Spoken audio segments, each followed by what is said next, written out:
Everyone has some kind of morning routine.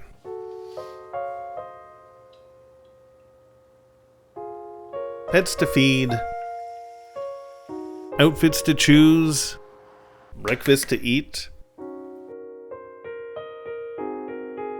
Maybe you, like me, start your day with a smoothie. Maybe you eat toast or, bran buds. For most of us, that routine includes some kind of drug. Maybe it's coffee. Maybe you drink tea. Maybe neither. Maybe both. Maybe you smoke. Maybe you get your morning kick out of playing with your cat or dog. Maybe you've got pills like vitamins or some kind of prescription. Maybe what you take isn't prescribed at all. Maybe it's illegal. No matter when you take drugs, and for whatever reason, I hope it's safe.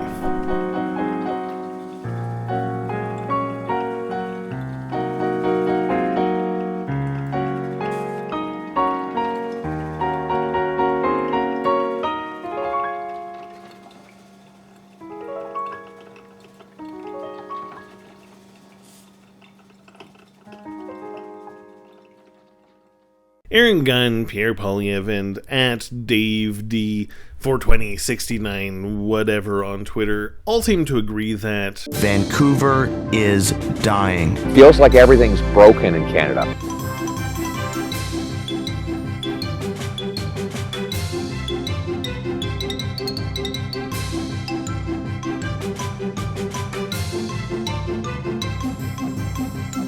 But is it? Well, plenty of people seem to think so, and yes, that answer is a cop-out, pun extremely intended, but that doesn't mean we should necessarily discount whether or not people think so. In fact, it's probably the most direct answer we have. The leader of one of the two largest parties in Canada, Pierre Polyev, is betting a lot of his politics on people agreeing. And just as importantly, how else can you say whether something as complicated as a city, something with so many moving parts and lives lived and lost, with any number of daily tasks and purposes and connections with coworkers, employers, friends, family, businesses they support, activities they participate in. How can you say whether all of that is broken or not? I could give you all kinds of statistics, and I will. And Aaron Gunn does to a degree in his documentary, Vancouver is Dying. He'll tell you all about violent crime rates, and he'll put a particular focus on unprovoked stranger assaults. But crime is just about all he focuses on. Well,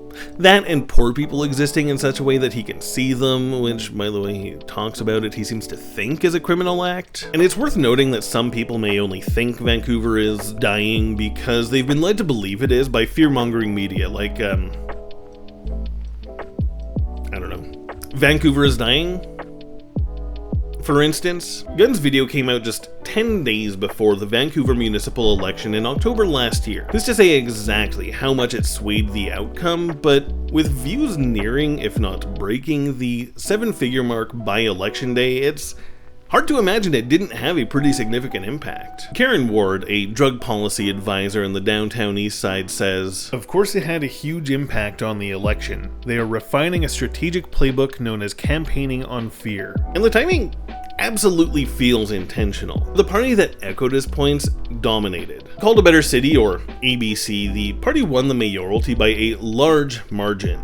They took 7 of 10 council seats, scored a majority on school board, and took all but 1 park board seat. And this was its first election, though there were familiar faces who had jumped ship from the previous dominant right-wing party, including its mayoral candidate. Campaign donation records show nothing from Gunn himself, but 2 executive producers and a billionaire promoter of the film have certainly donated to right-wing parties both in the past and for this election, including ABC. And Gunn himself once ran to be the head of the main right-wing party in British Columbia, the BC Liberals. That party has since given up politics and pursued its true passion as a soccer team called BC United.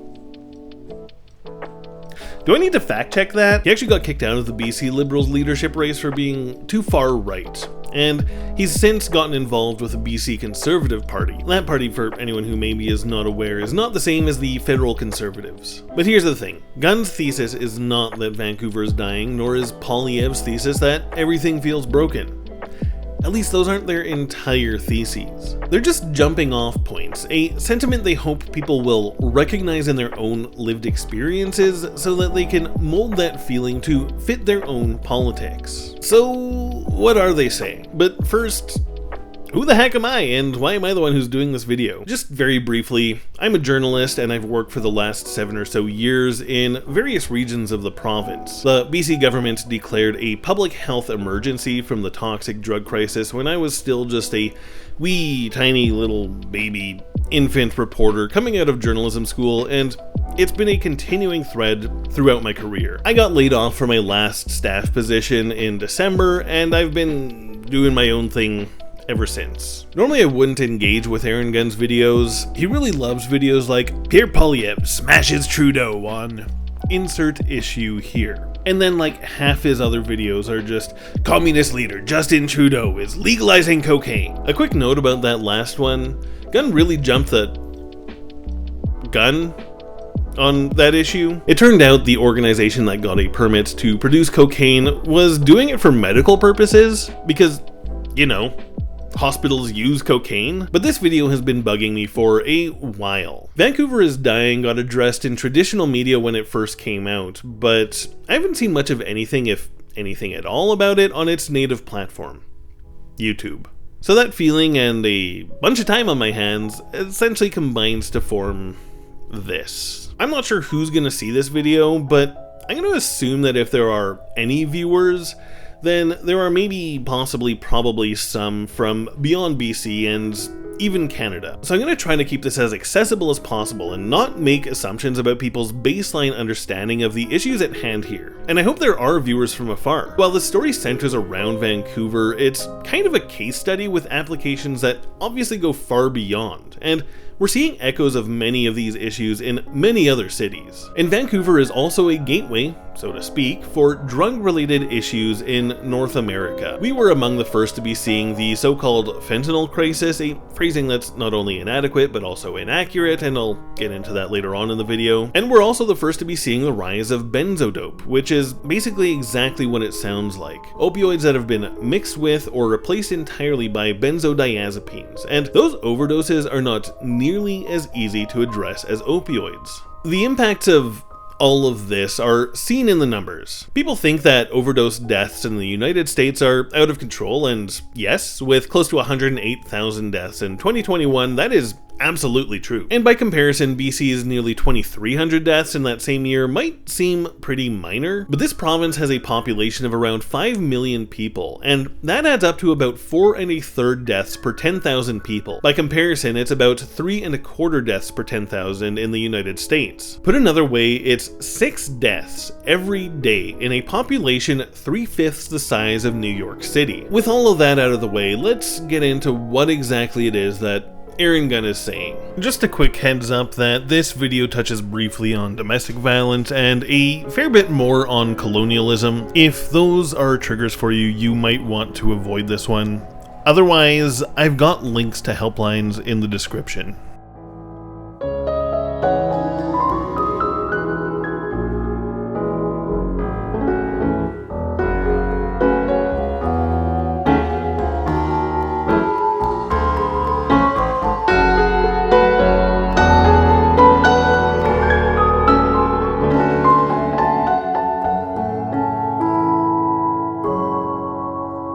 Vancouver's Dying, true to its name, starts off dramatically. People are afraid of Vancouver. Everybody's looking over their shoulder everywhere they go. What is happening to Vancouver? Asks Gunn. Here's the thing. I'd like to recommend you go watch the video to make sure I'm not misrepresenting anything here, but I've got a little bit of a warning. It's just gross. The camera lens gazes at the downtown east side in a way that not only gawks, but dehumanizes. I'm reminded of this time where I lived in a small city in the interior of BC where they had this local Facebook group called something like Penticton Thieves Exposed, and it was just people posting pictures of unhoused people just going about their day. It was super problematic, but it's a mentality that seems to really heavily inform Vancouver is Dying. The third shot in the entire video, just 5 seconds in, is filming a crowd in an alleyway. At the center of the frame is a guy in shades. He's looking over his shoulder, his back to the film crew, and he's holding up his middle finger. And understandably so, with the way they film people just going about their day, their camera's lingering on people who already have little, if any, semblance of privacy. One local photojournalist, Jesse Winter, has a really great essay on the impact of distasteful photojournalism in the downtown east side and in drug policy coverage more broadly. One thing that stands out is a comment Jesse received from a few people he photographed. "Thanks for asking first." I don't get the impression Gunn's crew asked first. What's more, they zoom into people's tents in this dramatic, incriminating way while cops hold their hands the whole way through. One kind of funny thing here is that Gunn later tweeted about walking down East Hastings Street being so dangerous, and he only did it because he had cops with him. And like, I've been down there with expensive electronics, Jesse clearly has as well, so have other reporters, social workers, nurses, and paramedics. There are also just real people living their real lives on those streets, and Gunn just doesn't seem to recognize any of that. And that, to my mind, is a pretty strong indicator of what his response would be to what I think is a really important question to ask here. Public safety for who? But the moment with a guy giving the film crew the finger also shows this clear lack of self-awareness on Gunn's part. The person speaking at that particular moment is a retired police officer, one of the more prominent voices in the video. And he's literally saying, "You shouldn't have to walk down the street looking over your shoulder." The retired cop is saying you shouldn't have to be constantly looking over your shoulder. He's saying you shouldn't have to be always looking over your shoulder. He's saying you shouldn't have to be looking over the guy in the frame is literally looking over his shoulder, and it's not because of menacing homeless people. He's doing it because this film crew is just gawking at him in this incriminating way. I haven't spent much time in video work, but from what I have, it feels like he had this clip of a guy looking over his shoulder, and it matched what some detached voice was saying. And yet he was completely unaware of any implicit message he was conveying about himself.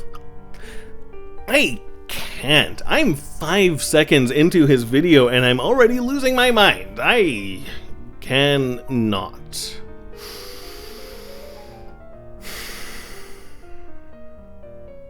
Within the first minute of the film, Gunn tells us his thesis, and it comes after he talks about increasing violent crime and drug toxicity deaths. But what is at the root of all these problems? Do police have the tools they need to do their jobs? Are violent offenders being released with little to no regard for public safety? And has an ideological obsession with so-called safe supply and free drugs overshadowed the desperate need for treatment, recovery, and rehabilitation?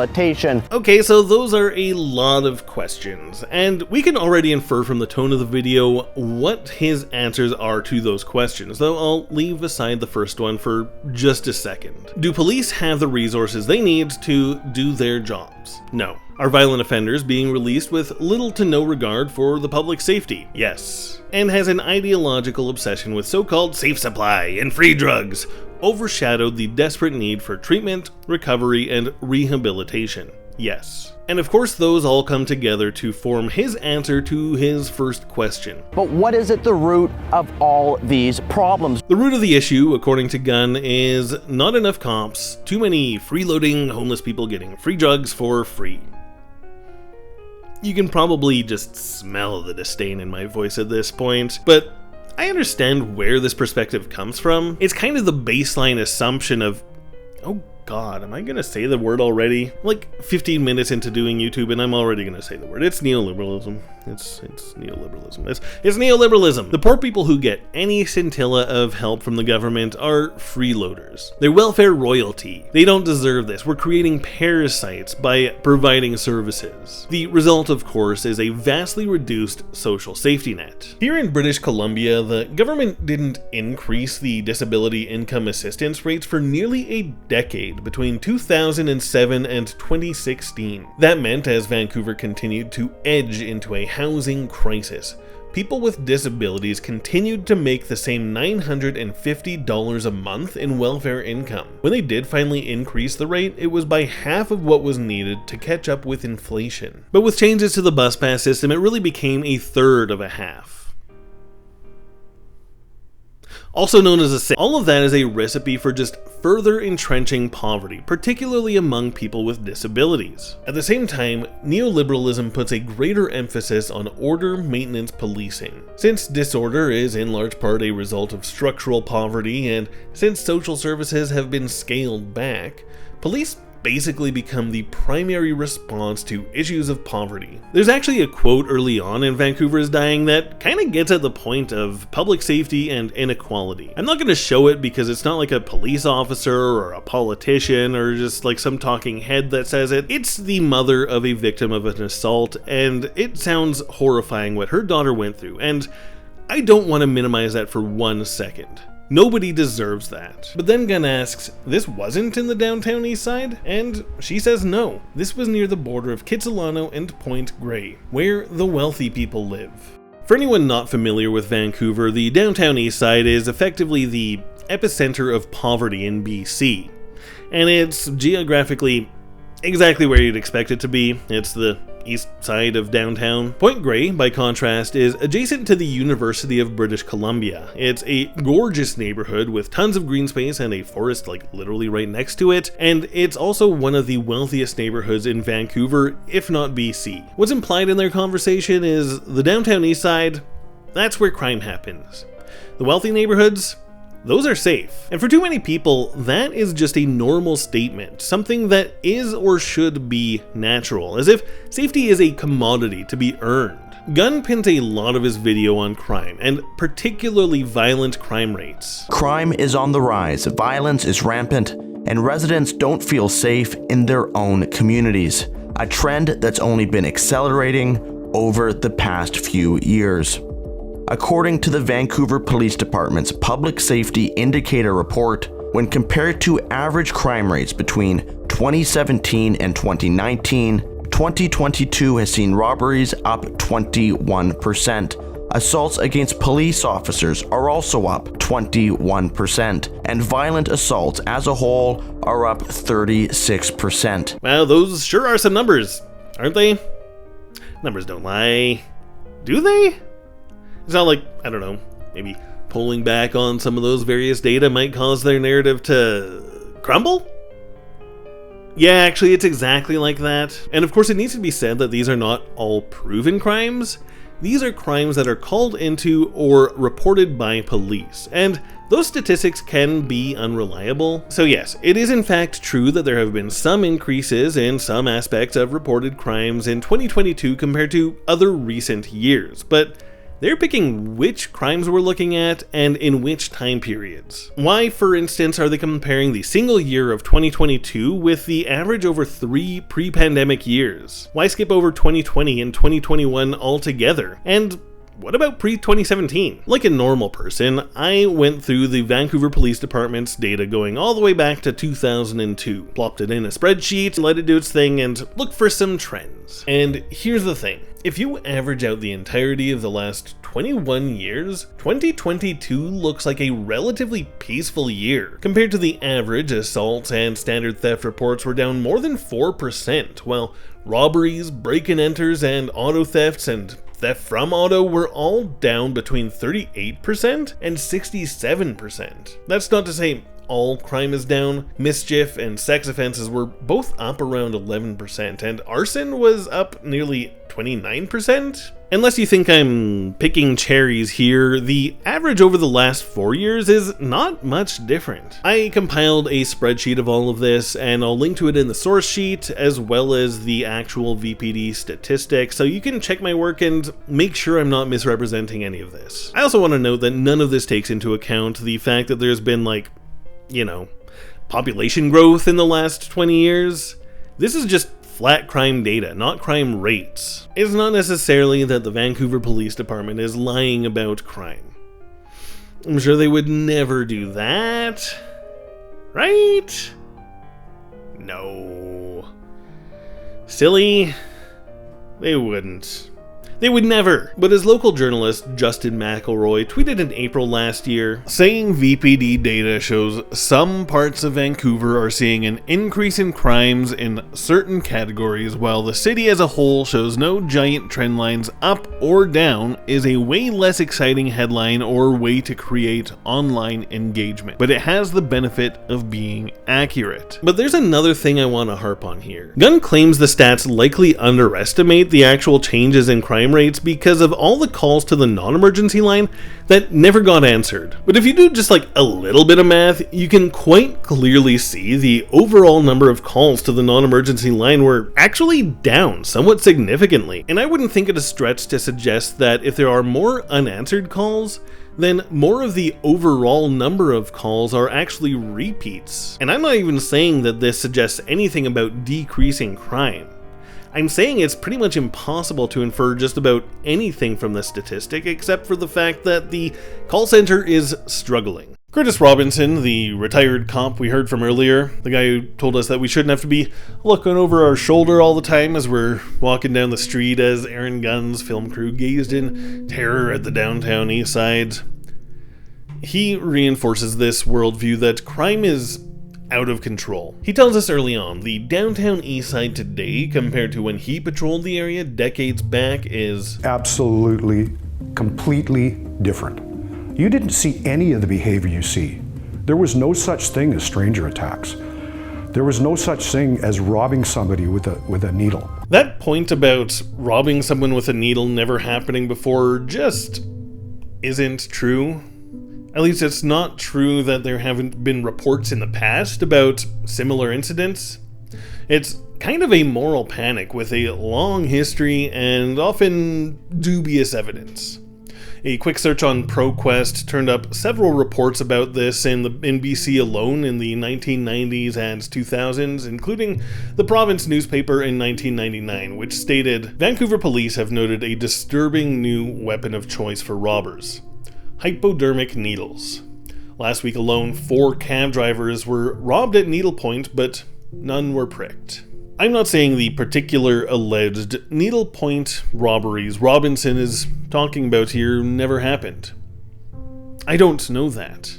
But it is a moral panic with a long history that has deep roots in the AIDS epidemic and the stigmatization of AIDS patients, and potentially runs quite a bit further back in time than that. And this notion of stranger attacks being new is just kind of a ridiculous statement. But more importantly, I really want to question how much worse, if any at all, stranger assaults are than other kinds of assaults. Because while self-reported domestic violence has dropped somewhat dramatically over the last 20 years, according to Statistics Canada surveys, spouses and former spouses were involved in 11% of all violent calls police attended in Canada in 2019. That's no small portion. What's more, only about a fifth of domestic violence victims reported to the police in 2019, and that's down substantially from 20 years ago. And it's also quite a bit lower than the 35% of all physical assault cases that were called into police in 2019. A Globe and Mail piece published last year has some thoughts about why that might be. And it's not exactly a thing that police would have an easy time solving. A police response can trigger a violent partner to commit atrocious crimes, including murder. In an inquest into a 2015 triple homicide in Ontario, the daughter of a victim said, "I'm under the impression that the exes he didn't kill are alive today because they didn't look for charges." That is a sickening thought. And again, I really can't fathom how police could really prevent murders that are a reaction to police responses in the first place. Okay, so in retrospect, I didn't want to leave this without a solution because some people are probably throwing their hands up in the air and saying, okay, but what do we do? And fair enough. First, a note that I don't have a detailed answer. Like anything, it will be a patchwork of prevention and support, especially at the community level. The thing I can speak to is that there's a clear economic intervention here. I think it's important to have really strong financial and housing support for people who will want to flee domestic violence. If they have no housing to go to, they may feel more safe with their abuser. And the same goes for income. And when our welfare system makes you jump through hoop after hoop to qualify, only to give you peanuts, it might as well be nothing for someone who's trying to flee an abuser. I don't have the strongest thoughts either way on universal basic income, but I think situations like this are a really solid argument in favor of it. So all of that said, while this video isn't about domestic violence, I have dropped links to hotlines in Canada, the US, and Europe in the description of the video. Others will also note that police officers themselves have a high rate of domestic violence in their own homes. The number you'll often hear thrown around is 40%. And it seems to stem from a couple of different studies in the United States. I've looked around for anything kind of comparable in Canada, but I haven't really been able to find any kind of studies showing rates of domestic violence in Canadian police forces, so if anybody knows of any, feel free to send my way. But the two studies that cite the 40% are both at least 30 years old, and I'm not sure of anything more up to date than that. Also, it seems like that 40% figure is used differently in each of the studies. One states 40% of police officers self-reported being violent at home. The other states that 40% of police officers' homes experienced domestic violence, with about 3/4 of those reported to involve violence by the officers themselves. So, you know, do with that what you will. I've already raised this question in this essay, but I really can't stress it enough, and so it bears repeating. Public safety for whom? Who is the public? Because according to the VPD's own data, unhoused people are 19 times more likely to be a victim of crime than other people. 19 times! But this gets no mention in Gunn's video, nor does he mention the flyers that were distributed around the downtown east side in August of last year. In all capital letters, these pieces of paper threatened fire and violence against unhoused people if they didn't pack up and leave within 7 days. Fortunately, no violence appears to have transpired as a result of that. But Gunn puts all of his focus on a handful of clips and clippings here and there that he can credibly pin on crimes and violence perpetrated by poor people against non-poor people. Violent crime is undoubtedly a horrific experience, and I won't downplay any of those incidents. But crime-heavy news, and even more so social media, have a way of manipulating people's perceptions of crime. This is far from new. In 2001, the Department of Justice Canada stated that fears of crime and victimization are, quote, not in tune with reality, and that youth crime is especially perceived to be a growing problem, despite evidence to the contrary. Though it also notes that people reject that they are being influenced by the media. Now, I want to note that a lot of people will regularly state that any decline in police-reported crimes are a result of underreporting. And there's actually some truth to that. Statistics Canada does surveys every 5 years on victimization. The latest data we have from that is 2019, but looking back over the last 20 years, there was a notable decrease in the percentages of crimes that were reported to police starting in the 2000s. In 1999, 37% of all crimes were reported to police, according to the survey. In 2004, it was 34%, and since 2009, it seems to have stabilized at about 30%. So police-reported crimes are, according to this survey, certainly not telling the whole story. But are crimes skyrocketing? No, there's still no evidence of that. The victimization survey also has its own count of crimes, as reported by respondents. Now, have a look at this chart. I made it using data from the Statistics Canada survey going as far back as 1999, and wow, it does look like property crime has gone up fairly notably in the last couple of decades. I mean, the rest of the crimes are pretty flat or down, but okay, it looks like property crime is indeed up.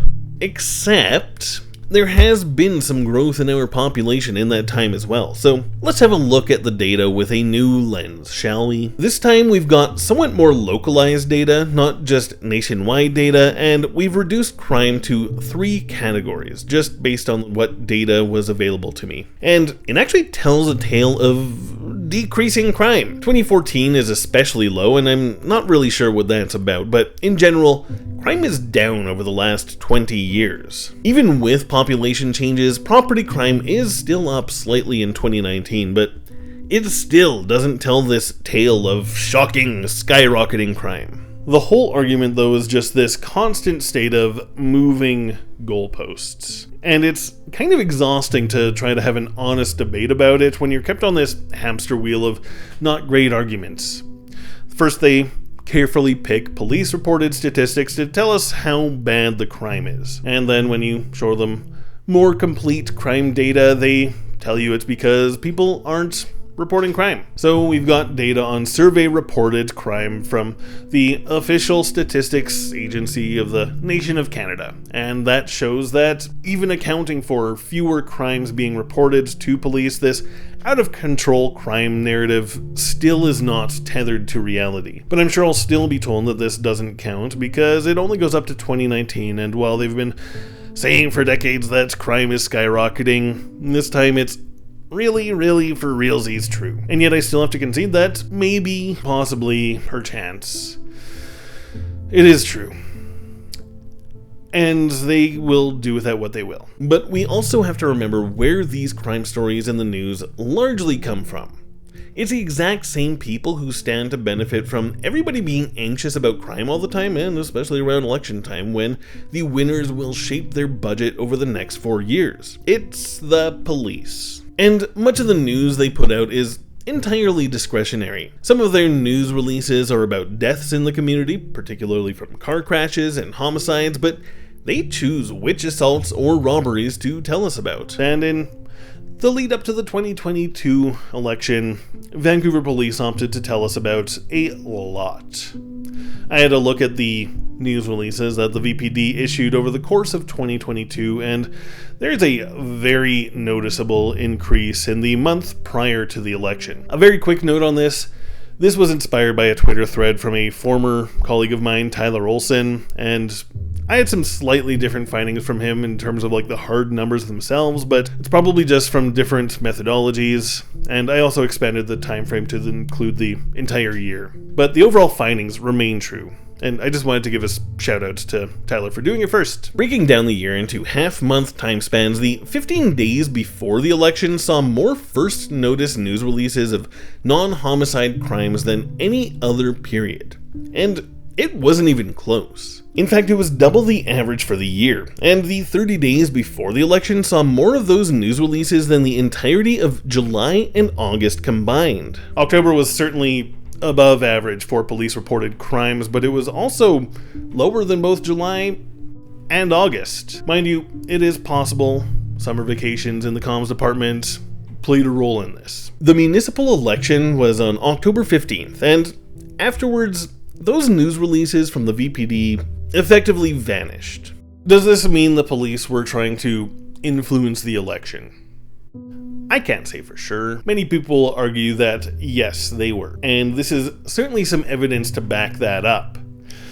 But intent is obviously just incredibly hard to prove. And hey, maybe crime did just dry up after the election for I don't know, some reason. We do know, however, that the Vancouver Police Union was fully and publicly engaged in getting their chosen people elected, something they hadn't done before. And on their chosen party's roster, there were some clear connections to the police.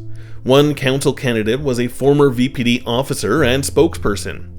Another is married to a cop. And the mayoral candidate's key platform piece was to hire 100 new police officers for mental wellness checks, along with 100 nurses. As RedTube fave Ben Shapiro likes to say, facts don't care about your feelings. That's not to say people having anxiety about crime is not a problem. It absolutely is. We have all kinds of things to be anxious about. Climate change and various environmental crises, affordability, a rise in fascist sentiments, a global pandemic that still exists, Russia and Ukraine, balloons in the sky, the separation of labor and capital, whether or not my cat actually likes me or if he'd feast on my body in the event of my death. We don't need made-up shit, or at least shit with a low factual basis, to add to that pile. And when you're making vibes-based claims of increasing crime in defiance of the statistics to the contrary, you are simply fear-mongering.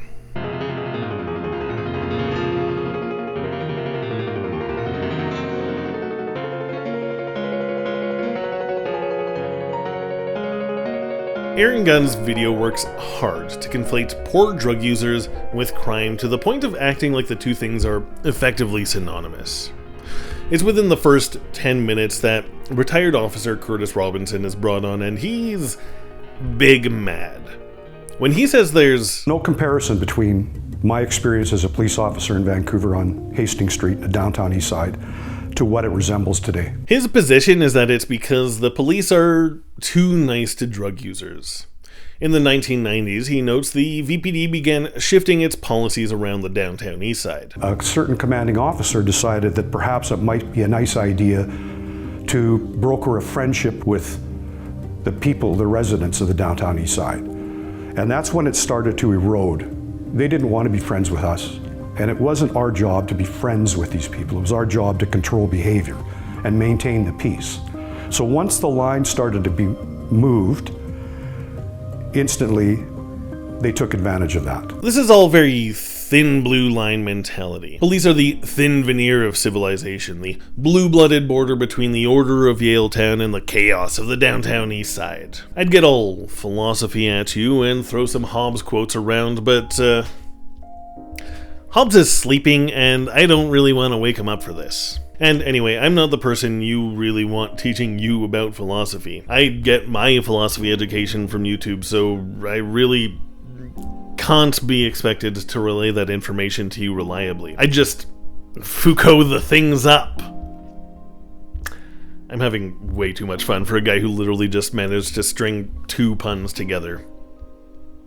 I hope you don't dock Marx for it. Anyway, you just get distilled, probably bastardized versions of what Philosophy Tube or ContraPoints say anyway, so, you know, go watch them. But more to the point, there is a really great podcast on YouTube from NPR's Throughline that really gets at that whole thin veneer thing. But according to the police department's own documents, a big part of that decreased police presence was because headquarters previously in the neighborhood moved to its current location several kilometers away, meaning fewer officers were moving to and from the neighborhood during shift changes and what have you. But it does also acknowledge that there was a reduction in the number of beat officers in the area. It countered this in 2003 with the creation of what's now the Beat Enforcement Team, described in the report as a relatively small group of 56 constables, 4 sergeants, and 2 staff sergeants, with 9 to 12 officers patrolling at any given time. But that same report also noted the potential creation of an office in the downtown east side that would add up to 23 uniformed officers to the neighborhood at any given time. I'm not really sure where the police is at on that proposal, and when I emailed their communications department, they said, "Just kidding, they never responded." That's especially hurtful because they seemingly approved police escorts for Gunn's video, though also maybe not. A friend of mine filed an FOI request for documentation of the approvals and got this back. Robinson depicts homeless drug users as being opportunistic agents of chaos. He never says why they're like this, and Gunn just sort of takes his word for it. And that of Vancouver Police Union President Ralph Keisers. Keisers is about what you'd expect from a police association president. His social media presence is a lot of bluster against anyone who criticizes policing, and he's not afraid to exaggerate or bend the truth to make his point, including referring to any reduction in police budget increases as defunding the police. There was an attempt to defund us here in Vancouver, which was troublesome. You know, very, very tight budget as it is already.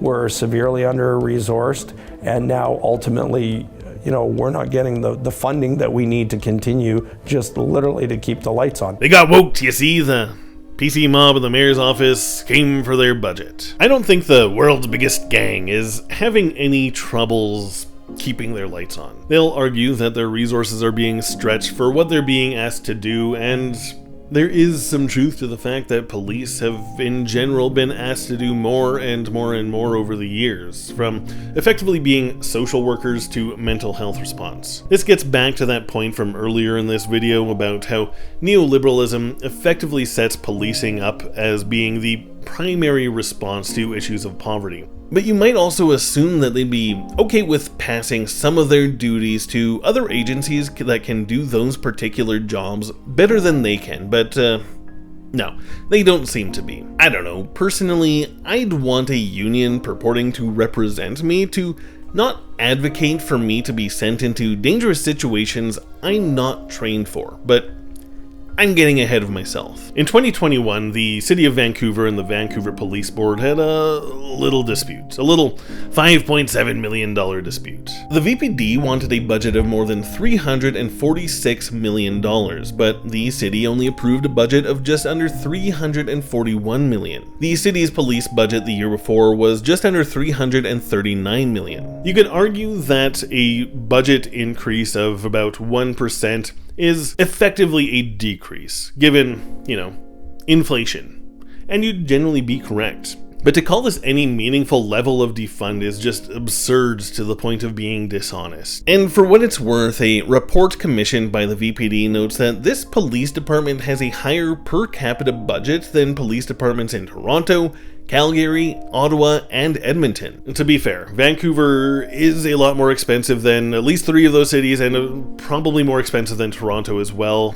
so I would be interested in more analysis that takes that into account. In his video, Gunn places a whole lot of tension on this disagreement, dangling viewers for nearly a minute as he and others speak in dramatic terms about the mayor slashing or defunding nearly $6 million from the VPD budget. And again, they're talking about it as if this was existing funding that the mayor himself single-handedly cut rather than a refusal by a majority on council to increase the budget more than 1%. This was indeed at the same time that the defund movement was growing, the fallout from the police murder of George Floyd, and the violent crackdowns on the massive protests that followed. But at the same time, the city was facing massive budgeting issues from a little thing called COVID. You might have heard of it. Mayor Kennedy Stewart noted at the time that the city had $13 million in increased costs and lost $85 million in revenue due to the pandemic, a mismatch of nearly $100 million. City Council already took a pay cut of 10%, laid off 1,800 staff, and deferred $250 million in capital projects. The VPD takes up 20% of the city's budget, 26% if you exclude utilities, which mostly pay for themselves. So it stands to reason that maybe some of that missing $100 million could or should fall in the police budget. Yet, it didn't. For all the tension that Gunn stirred up about the police losing all this money, the BC government ultimately forced the city to pay up. The person who made that decision, by the way, was Wayne Rideout, at the time the BC government's Director of Police Services and a former cop himself. To put it another way, the elected city council's budget process was overridden effectively by an unelected industry insider. And last year, the police budget landed at $370 million, well over $1 million a day. This year, the police force saw an increase to $411 million, which is quite a bit higher than $370 million, and still quite a bit higher than the city staff suggestion of $390 to keep the increase below 5%. But on March 1st, the dominant party, the same one endorsed by the Vancouver Police Union, approved some new increases to the police budget beyond the $390 mark, which brought the police budget up to nearly $402 million. I've yet to hear any complaints that they attempted to defund the police by $9 million. Just saying. Now you might say that the democratically elected city council is just doing what they were campaigning on, and sure. But also look at these ideas that the public had in budget consultations for how to balance the budget. 43% said either decrease the police budget, reallocate police funding to other services, or do not increase the police budget. Now, that's not a majority. I know that. But it is quite a bit higher than any other suggestion. It is not even close. It's also worth noting that the turnout in this election was quite low, at 34%. That's 5 percentage points lower than the election that sent the cop haters into city council last time. And these turnout rates are pretty characteristic for municipal elections in Vancouver, albeit this more recent one is a bit below average. But it's just kinda hard to make the case that cities are ever acting on a strong mandate. Baked into Vancouver's Dying is the mentality of a police persecution complex.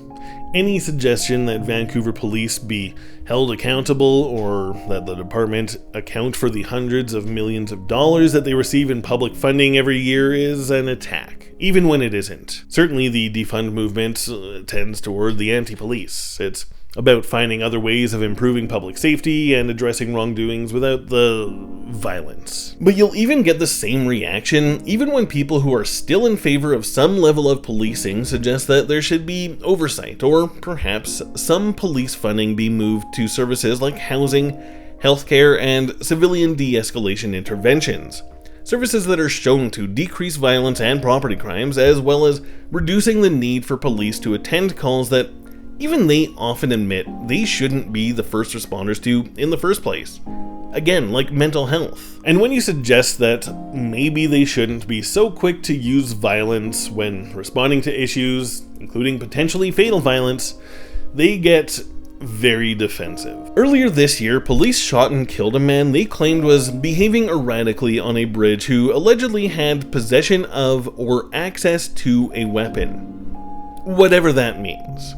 And when a journalist tweeted a video of a rose on a bridge where the police killed the man, along with a sign that said "RIP victim of police brutality," Keizers responded with this tweet. "How about we focus on the poor members who came to work hoping to make it through their shift with no major incidents?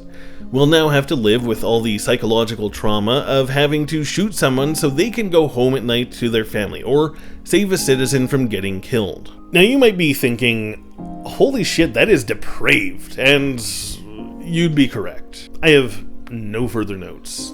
It is simply depraved to suggest that we shouldn't focus our sympathies on the literal dead person, but on the people who shot that person. And when you're saying that we should be sympathetic to police because they might save somebody when they just killed someone is just, I don't even know what to do with that. I'll also add a little side note here that Keizers is implicated in allegations the Vancouver Police Union directed officers not to take notes after a man was killed during an interaction with them in 2015. An Indigenous man, Chris Amyot, died in August after police shot him with beanbags. He'd been dousing himself with milk after getting bear sprayed. He was naked and clearly unarmed, and he was pleading for help.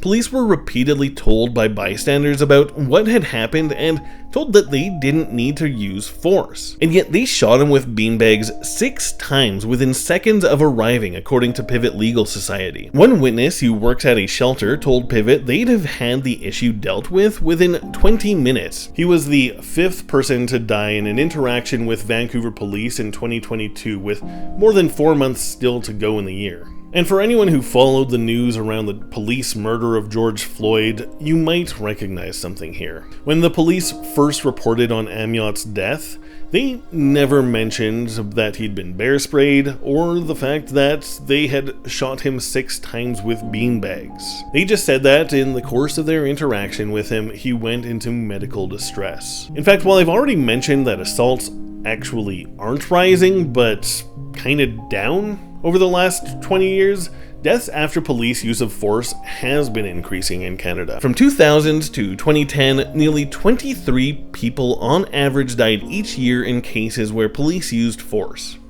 That rose to nearly 38 people each year from 2011 to 2022, an increase by 2/3.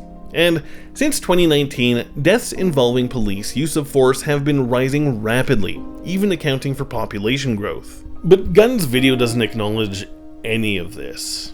And that's an important thing to keep in mind with Vancouver is Dying, how it shapes the framing of an issue not only with selective truths, but with a pattern of omissions. And it's part of why a 1-hour documentary requires a video essay that's probably going to run into like 2 hours area to tackle its framing. I can do this in 2 hours, right? God, I hope I can do this in 2 hours.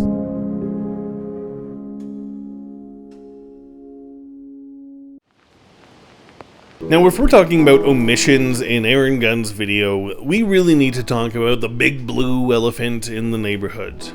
The structural violence of police in the downtown east side. This is particularly true when we're talking about the street sweeps of the neighborhood, in which the city's engineering department, with the assistance of police, according to Kaiser's, literally sweep and clean the 100 East Hastings. You know, there's certain groups within the city that didn't like the idea of the police or the city being there and cleaning the street, and you know, that's their home. We shouldn't be, you know, entering their homes, taking their homes, their property, etc., etc. Kaiser's really breezes through that whole part about taking people's homes away from them there. If you're not super familiar with the downtown east side, there are a lot of tents along East Hastings Street on the sidewalk there because, you know, people just don't have homes. They don't have housing. They're, I don't know, there's probably a word for it, like unhomed or a-housed. These street sweeps, which Kaiser's and others really try to portray as simply cleaning the streets, are, for these residents, dispossession and displacement. Simply put, people will go away and come back, and their tents will have been taken away along with all of their belongings. One resident told, actually, hang on, I want to talk for like 2 seconds about the word resident in this documentary. In the video, anytime a resident or former resident of the downtown east side speaks, the lower third chyron introducing them puts the word resident in quotations. And like, it's just so petty. It's just so completely petty and dehumanizing, and it just adds serious question marks, to be generous, to any time Gunn might try to appear sympathetic to the residents of the neighborhood. And I would like you to keep that in mind as we get into the drug policy portion of this video. Anyway, back to the street sweeps. A resident told the Pivot Legal Society they literally just start taking anything on the ground. They just scoop it up, put it in the garbage. If you don't clean it up, they grab it and throw it in the truck. They know people don't know their rights. We get profiled. They, city workers and police, think they can just roll up because we're on the street. And a board member of the Vancouver Area Network of Drug Users, or VANDU, says Vancouver police threw away one resident's mother's ashes, her brother's ashes, and her uncle's ashes. And that's just devastating. The city vowed to end street sweeps in June of last year, but then a month later, the fire chief issued an order to clear out the tents along East Hastings Street, citing a fire safety risk. I'll just add a little side note here that in the early 20th century, when Chinese communities were being displaced and cleared out in the Vancouver area, it was also at the behest of fire chiefs for fire safety reasons. In the case of the downtown east side, that only led to further clashes between police and the local residents. So this part of the script originally focused on the raid on the encampment in August of last year, but since then, the city has cleared out the area once again. Starting April 5th, police and city workers descended on the neighborhood, taking people's homes, their clothes, their dog food, and more. One woman told me they took items of sentimental value to her, things given to her by dead friends or relatives. People showed up. They pushed back against the displacement. But dozens of police were on site to make sure it went ahead. The mayor claimed it was for their own safety, but when they're literally stealing people's tents and sleeping bags and clothing without offering any reasonable shelter in exchange, it's hard to call it anything but a home invasion. Oh, and there was an atmospheric river the following weekend as police and city workers continued their decampment efforts. And research recently showed that can be deadly, not only from exposure to elements, but from increased risk of overdose deaths and injection-related infection deaths. The people living in tents on the downtown east side are largely just trying to defend their right to have some kind of a home with some level of consistency. But people like Robinson and Gunn and Kaisers will only ever look at tent cities and see criminals. They talk about soft on crime policies as if being tough on crime is a real deterrent, despite the fact that it just isn't. Research shows over and over and over again that tough on crime policies only ever really entrench people in criminality and offer little value as a deterrent. Just try getting an above board job or safe rental housing when you have a criminal record. But that doesn't stop them from saying things like, really, it is a revolving door, and it doesn't send a message to anybody except that you're going to get a slap on the wrist and go back out and do it again. These people now understand that they're allowed to do just about anything. And there is absolutely no deterrent to change your lifestyle. Throughout the video, they imply that random stranger assaults and break-and-enters that happen pretty much anywhere in Vancouver are a result of under-policing in the downtown east side. It's reached the point where the city doesn't want police there at all, allowing the anarchy to spill into other areas of Vancouver. A lot of the stuff and a lot of the crime that's perpetuated in the downtown east side generally stayed within the downtown east side. That's not the case anymore. We have random stranger assaults and attacks across the city now. They act as if most poor people who do resort to crime don't do so because of poverty. Instead, it's just who they are. They're criminals because they're criminals. They have no ambitions, no morals. They're simply hedonists with no structure to keep their impulses in check. And as University of Alberta researchers put it, tough on crime political rhetoric portrays hard drug use as a form of moral decay associated with a lack of self-control. Policies promote harsh prison sentences which are assumed, wrongly, to scare people away from drug use. The video also mentions that drugs have basically already been decriminalized in the downtown east side, and it is true that there are few instances of somebody being charged only with possession for personal use. But police do confiscate people's drugs. Police talk about themselves as maintaining the order, but taking away people's drugs literally just creates more disorder and even violence. Like, what do they think is going to happen? The person just has a light bulb over their head moment and goes to rehab? Because that's obviously not what happens. And Gunn's video uses this viewpoint to refer to people in the tent cities. Far from there being a deterrent, once released, these criminals are allowed to return to their life of crime and dodge any further accountability by hiding in highly populated, lawless areas that this city has allowed to exist without supervision. These areas are called tent cities. While prolific offenders do exist, people on bail or probation or parole often have incredibly strict conditions that they have to comply with, or else they'll have their bail revoked for things like being out past curfew or having drunk alcohol. And along with that, they will get another criminal charge for breach of conditions. It's so bad that in 2017, a Senate committee looking at an overpacked court system noted that administration of justice offenses, nearly half of which are breaches of conditions, accounted for 23% of all cases in criminal court in 2014-15. Of particular concern are those cases where an accused person is back in court for minor matters, such as breach of curfew or arriving late for trial, cases where conditions are unrealistic, such as requiring an alcoholic to abstain from drinking alcohol, and in cases where conditions imposed do not in fact relate to the original charges. Meanwhile, in 2018-19, the number of people imprisoned on remand, that is, still awaiting trial or sentencing, fully doubled the number of people who had been convicted and sentenced in BC. Gunn's video doesn't offer a particular solution for dealing with those who may or may not commit crime while out on bail. The inference is that we just need to keep more people behind bars while they await trial.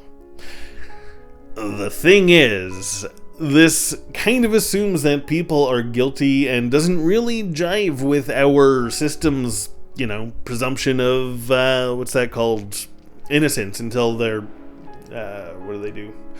prove otherwise. Even if we are especially concerned about prolific offenders being out on bail, the fact of the matter is that just locking up more people before they've even been convicted or sentenced, before we even know if jail is an appropriate place for them, is just going to clog an already perpetually overcrowded jail system, and really mess with the lives of people who are already probably marginalized. And even one of the authors of a recent major report on BC's bail system, co-authored with a former police chief in the Vancouver area, acknowledges that just locking people up doesn't help in the long run, or even really in the medium run. Tough on crime rhetoric is intended to appeal to people's emotions more than anything, and that's not inherently a bad thing.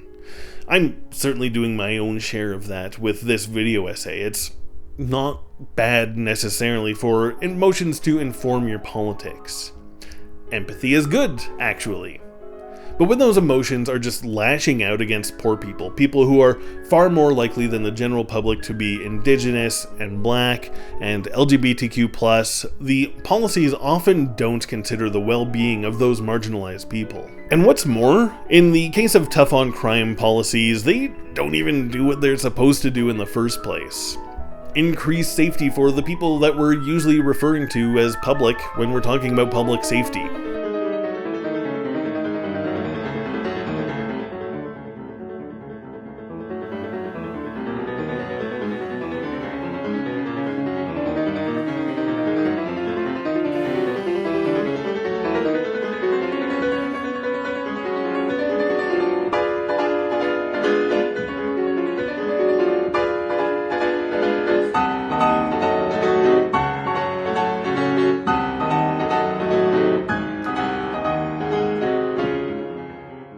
So far we've looked at how Aaron Gunn's documentary plays this persecution complex for police, all the while demonizing poor people and drug users. And here's where we get to what is essentially the crux of Gunn's argument. It's not just getting tough on crime, though it is that. His primary argument is against harm reduction. And specifically, he's against two particular policies: safe supply and decriminalization. But before we get into it, there are a few things that I would like to get out of the way. For those in the audience who are in harm reduction circles, or who are from Vancouver or BC, or even to a lesser extent Canada, a lot of this is probably fairly familiar to you, if not very familiar to you. But for a lot of people, I don't really think that this is. The New York Times recently ran a piece on safe supply that got featured in the Daily podcast, and it was like this alien object to them. I have to admit to feeling a little uneasy just hearing a doctor talking about wanting to facilitate the kind of high that someone gets from fentanyl, which is obviously this incredibly deadly drug. When I refer to the toxic drug crisis or drug toxicity deaths, I'm referring to the same thing that people are usually referring to when they're talking about the fentanyl crisis or the opioid crisis or overdose deaths.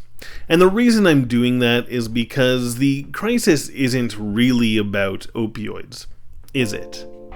People have been using opioids for literally thousands of years.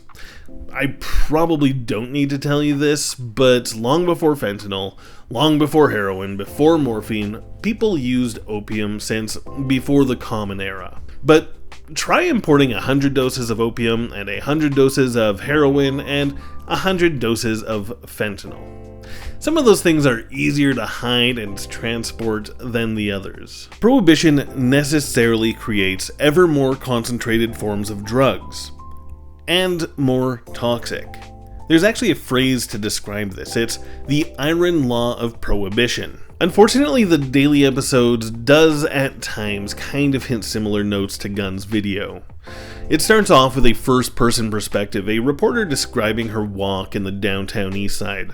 Her tone doesn't incriminate like Gunn's video does, but it does kind of gawk and exoticize the residents of the neighborhood. It also talks about safe supply as this way to guard people against fentanyl, this scary death drug. But the thing is, Fentanyl is little, if any, more harmful than heroin if people know what they're getting into. And that's the thing. People have been dying en masse in BC, not just because there's fentanyl in the supply. They're dying because they don't know what's in the supply. They're dying because there's no consistency between batches of down. One batch might have a higher potency of fentanyl, while the next batch might have a low potency. So people really just can't gauge how much to use at any given time. And that's not even getting into the issue of benzodope, which is just this whole other world of drugs. Gunn doesn't get into safe supply until near the end of the video. But when he does, his voice just oozes this really hideous disdain that stains the image he depicts of the policy. But the daily episode gets at something important in an area where Gunn's video really tries to reinforce institutional thinking. Stephanie, this feels so different from how we often talk about drug users. I mean, it seems like the conversation is often about quitting. And so this whole approach of keep them using but safely, what does it actually look like in practice? Later on in Vancouver Dying, Dallas Brody makes a point that really kind of sums up what Aaron Gunn is getting at with his video. I always try and put it in the context of my own children.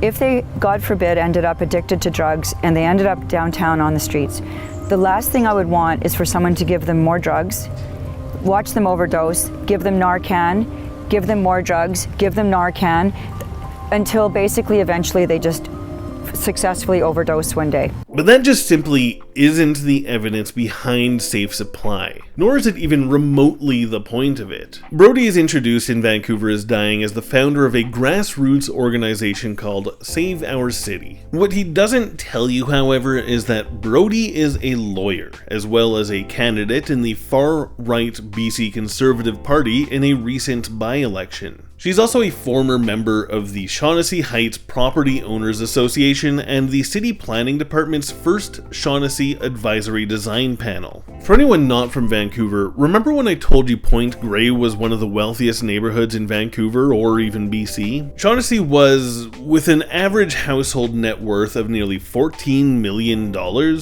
ranked by Canadian Business Magazine as the fourth wealthiest neighborhood in the whole country in 2015. And it's the wealthiest outside of Toronto, Canada's financial hub. Obviously 2015 is ancient history at this point, so who knows where those two neighborhoods stand at this point. But all of that is just say it's hard to call Save Our City grassroots when it's directly tied to wealth. But before I address Brody's claims in depth about safe supply, I want to introduce you to a guy called Kevin Sabet. He's a former White House advisor on drug policy, and something he says in the video I think really gets at the assumptions that underlie Brody's claims. Well, Vancouver is definitely leading the way in the sense of trying interventions that have very little to no evidence base, that have not been tried elsewhere, essentially as a human experiment on thousands of people. And I actually think that's particularly inhumane and not progressive. This idea that you're going to basically treat people's lives as a lab, like a rat, like rats in a lab experiment. If Sabet is talking about harm reduction, such as safe supply, decriminalization, needle exchanges, safe consumption sites, or anything like that, I don't know what the fuck he's talking about, because literally everything he just said is entirely false. He claims Vancouver is leading the way, but Switzerland began handing out heroin prescriptions to users in the early 1990s. Portugal famously enacted some level of decriminalization in 2000, but they're far from the first. Costa Rica enacted decriminalization in 1988, and Spain never criminalized personal possession of drugs on a national level in the first place. Switzerland is also known for its harm reduction approach beyond heroin prescriptions. By the mid-1980s, the country opened methadone programs, needle exchanges, and safe injection sites. Their first safe injection site was opened in 1986. He also says the interventions have very little to no evidence base and are essentially a practice of treating people's lives as a lab, like a rat, like rats in a lab experiment. Again, what the hell is he talking about? A meta-analysis of 7 studies with a combined 3,300 patients in the UK, Switzerland, Spain, the Netherlands, Germany, and Canada showed that prescription heroin is feasible, effective, and safe as a therapeutic intervention in several different contexts, and demonstrated rather robust and consistently positive therapeutic outcomes on various indicators. Another meta-analysis of 8 studies with a combined 2,000 patients showed that heroin-assisted treatment helps patients stay in treatment and use fewer street drugs. And the studies in the meta-analysis that measured these things also showed reduced criminal activity and imprisonment and improved social functioning. In other words, people who are prescribed a safe supply are less likely to leave treatment to seek street drugs. Because it's given to them as medicine as opposed to a thing that they need to be constantly seeking out money to buy, they're less likely to engage in things like sex work or property crime or binning or other things that are just either destructive to themselves or others, or incredibly time-consuming without much end value. And because it's a stable supply, their lives can also be stabilized. They'll reconnect with family and find jobs and find housing. It feeds into itself. Stability begets stability begets stability. Take out one of those things and you risk removing the stability. Put them all into place, and you've got a vastly increased shot at success. A stable, safe drug supply is one ingredient to providing that stability. Uh-oh. Here comes the cat. Do-do-do-do. Make up your mind. Yeah. Hey. How are you? At the heart of it all is a economic issue. When you're so deeply entrenched in poverty that you're forced to live on the streets or under the roofs of slumlords, it's pretty impossible to find stability in your own life. A stable, safe supply of drugs is one ingredient to providing that stability. Housing is another, income another still. So again, everything Sabet said earlier is just not true? Vancouver is not exactly leading the way when basically everything being done here is echoing efforts done long ago elsewhere. The interventions do, in fact, have a pretty solid evidence base. I guess you could call it a human experiment insofar as literally any policy anywhere ever is to some degree a human experiment. This guy, Kevin Sabet, was a White House advisor to not 1 or 2, but 3 presidents. He advised Barack Obama, George Bush, which actually makes a lot of sense, and Bill Clinton, which also actually makes a lot of sense. Kinda makes me wanna look into this guy a little more though. Like, I wonder what else he's up to. Actually, let's...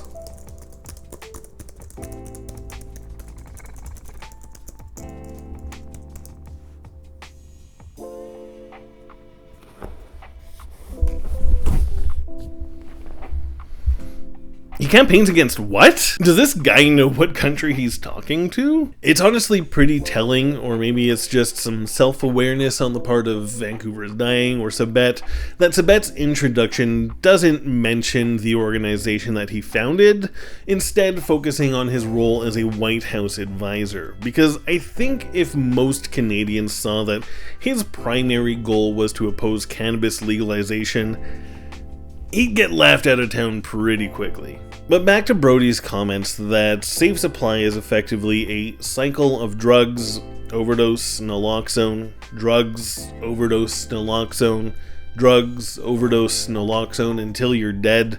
I think I've pretty well demonstrated that that's just a silly, unserious comment that just does not engage with the actual conversation being had in public health and by safe supply proponents, but rather it constructs a straw drug dealer for her and Aaron Gunn and whoever else to argue against. But it follows from a comment made by Gunn shortly beforehand.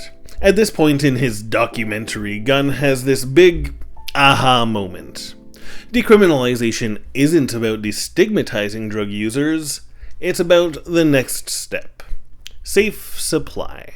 Decriminalizing possession will do almost nothing other than pave the way for the more straightforward provision of pharmaceuticals to those very people, because now it's legal for them to have it. So that's Julian Summers, a professor at Simon Fraser University, and what he's saying is just completely nonsensical.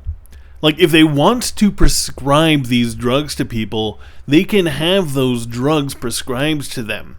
It's legal to have a prescription. What the hell are you talking about? Only now did everything begin adding up. Decriminalization, it turns out, had almost nothing to do with ending the imagined persecution of those addicted to drugs, and everything to do with paving the way for yet another harm reduction program. And this time, they weren't simply handing out free and clean needles as was done in the past. This time, they were handing out free drugs to anyone who wanted them, including in vending machines. When you think of a vending machine without any context, you're probably thinking about this. Do you think Gunn might have been talking about this kind of vending machine when he refers to opioids? Because he sure doesn't clarify. Basically, the only barriers to accessing a safe supply of Monster energy drinks in these vending machines is having cash on hand and the drink getting stuck in the little coils. These are the vending machines we're talking about. The machines are locked and you can only get in with a handprint. They're not just putting these anywhere and letting anybody with a toonie get some dillies. But Gunn seems to want you to believe that to be the case, because he's talking about the government giving free drugs to anyone who wanted them. And he's just blatantly misrepresenting who is accessing these programs. As it is, safe supply programs are extremely limited, and the government has shown little, if any, sign that they are going to expand access. According to BC's Chief Coroner Lisa Lapointe, there are only a handful of programs that have any kind of approval for safe supply. When asked about how many people are accessing safe supply, Lapointe told CBC, the answer is always hardly anybody.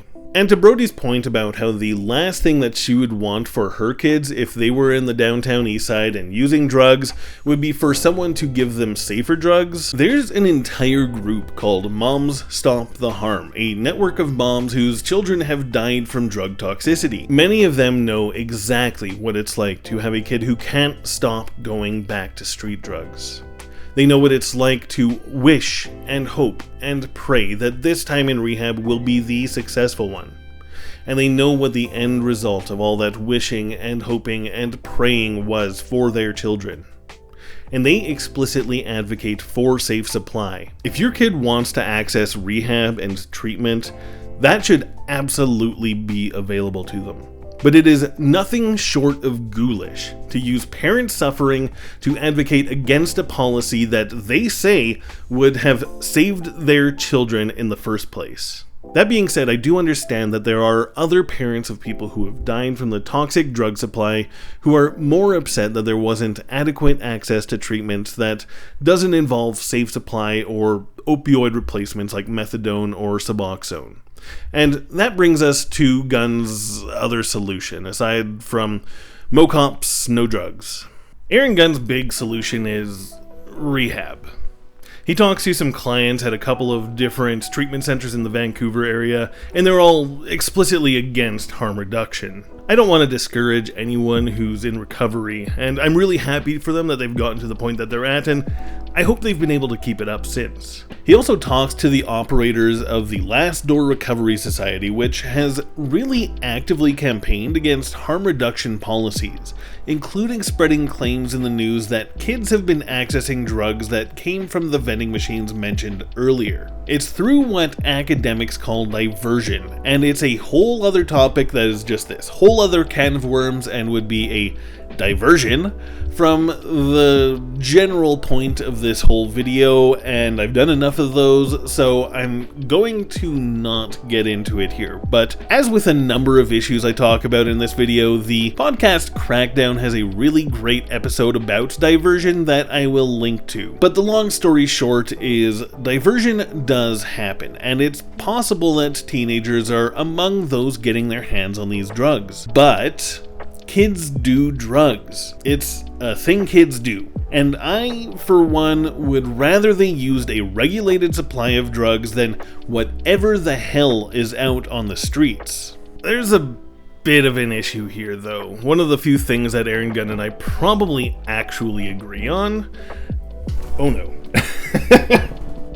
There's just not remotely enough recovery spaces in the province for anyone who wants, let alone needs it, to be able to access treatment in any short or reasonable amount of time. According to Dr. Bonnie Henry, the top public health official in BC, there are an estimated 60,000 people in BC with a substance use disorder. The provincial government told me recently that there were 3,260 publicly funded treatment spaces in BC as of September. The province doesn't track private treatment spaces, which is honestly just bonkers. So even if every one of those 60,000 people were in a place where they were enthusiastically interested in attending treatment, a 90-day stay for each of them would add up to more than 4.5 years for all of them to go through. Now add on the number of people who would need to go through treatment more than once to be successful.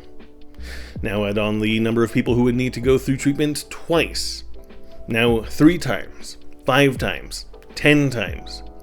Now take away all of the people who will have died from the toxic drug supply in all that time. And creating recovery centers is incredibly expensive. In November 2021, the province announced it would be creating 195 new beds. And between those beds and 130 full-time jobs at recovery centers, the province pegged the cost at $132 million. That being said, there is room within a harm reduction framework for effective treatment. Effective treatment. The key word here is effective. And if we're spending millions upon millions to build just a couple hundred treatment spaces, I sure as hell hope we're getting effective treatment. But that opens up a whole other can of worms, because what actually is effective treatment? There's a lot of disagreement about this among experts, and a big part of that is because of how hard this is to measure and track over multiple years. 12-step is so ingrained in our culture that it's effectively become synonymous with treatment. When CBC called up the providers of 2,600 beds in 2016, not all of them responded about whether or not they were 12-step based. But of the facilities that did respond, almost all of them said yes. But as a whole, 12-step is flawed.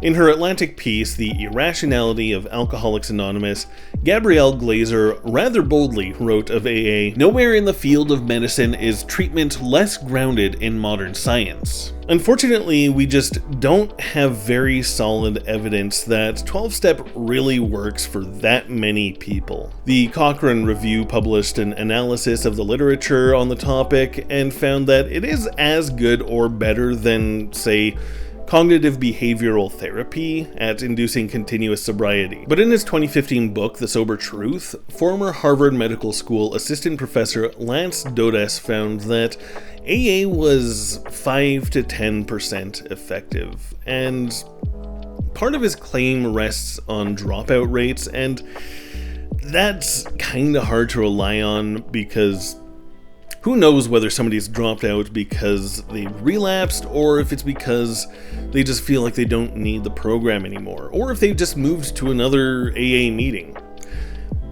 But even if it's double that rate or triple that rate, 10 to 30% still is not great. But the fact is that all of this relies on this assumption that abstinence is the key outcome, as opposed to, I don't know, happiness, health, staying alive.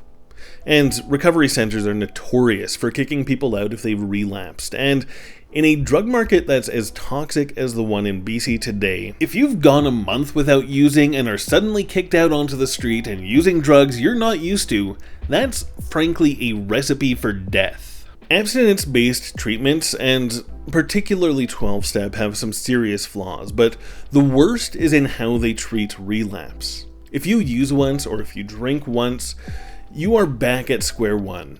And as Glazer wrote in The Atlantic, it was this message, there were no small missteps and one drink might as well be 100, that set him on a cycle of binging and abstinence. And if you relapse, AA is quick to point the finger. Rarely have we seen a person fail who has thoroughly followed our path. Those who do not recover are people who cannot or will not completely give themselves to this simple program, usually men and women who are constitutionally incapable of being honest with themselves. There are such unfortunates. They are not at fault. They seem to have been born that way. There's no room here for any admission that perhaps it's the program that failed its adherents. Even as they're trying to be compassionate and not blame the failed attempts on the individual, that's still what it's doing. It's an easy out. If you failed, it's because you didn't do the program right. In fact, the whole thing is just really individualized. There's no systemic analysis, no understanding that poverty and marginalization play their own significant roles in substance use disorders. The other big critique is just how closely tied the whole thing is to faith. And that's fine if the faith of a program matches your own. But being forced to go through a deeply religious experience is maybe kind of a deterrent for some atheists.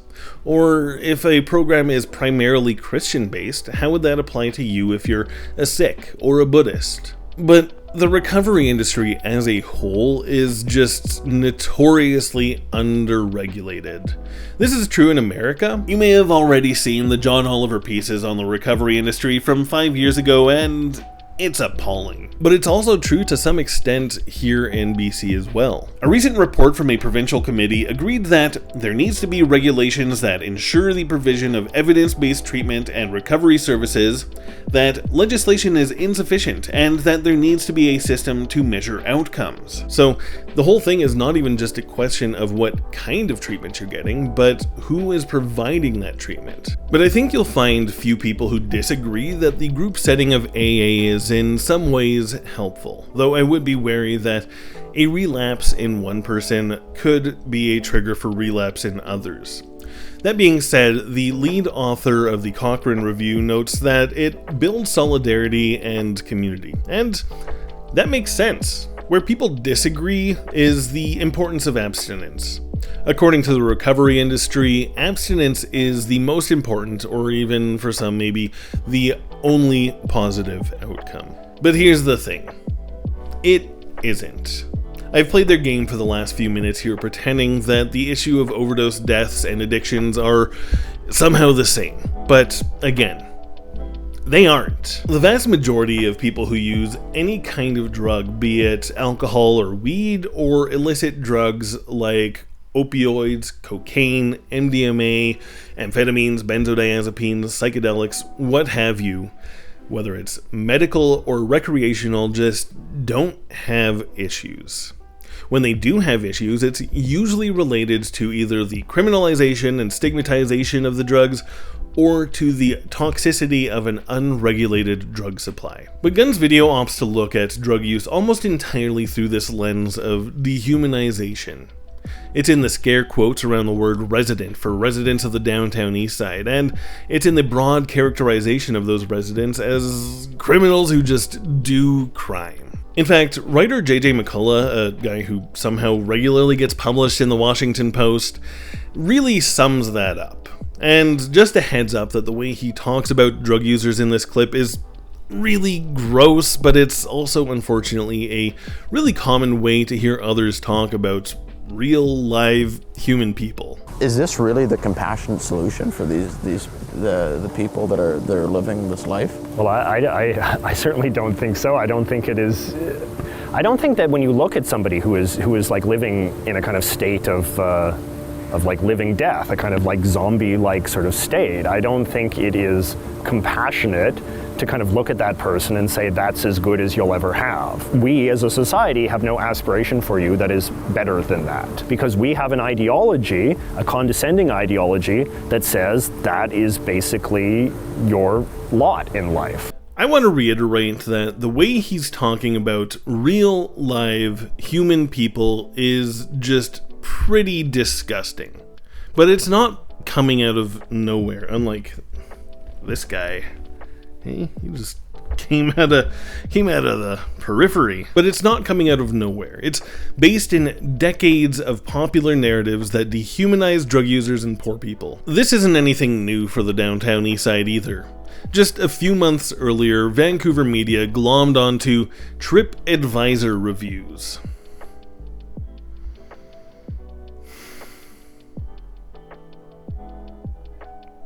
You know, the gold standard of factual reporting. The reviews referred to Chinatown as being a scene from The Walking Dead. But this dehumanizing gaze is far from unique to the downtown east side. It's a hallmark of eugenics, the language that's used to justify the forced sterilization and worse on disabled people and on black and indigenous people and, of course, Jewish people. So I had this whole thing here about the history of eugenics and ableism and how it applies to these depictions of drug users and to drug policy, but there was so much in there that it kind of turned into this deep tangent, and it just felt more appropriate to spin that off into its own video, so look out for that. But is it true that people in favor of harm reduction and safe supply are trying to maintain the status quo in the downtown east side? No, of course it isn't. Safe supply and harm reduction more broadly are foremost about keeping people alive. As I've already mentioned, there's just not nearly enough recovery beds out there for everyone who wants one.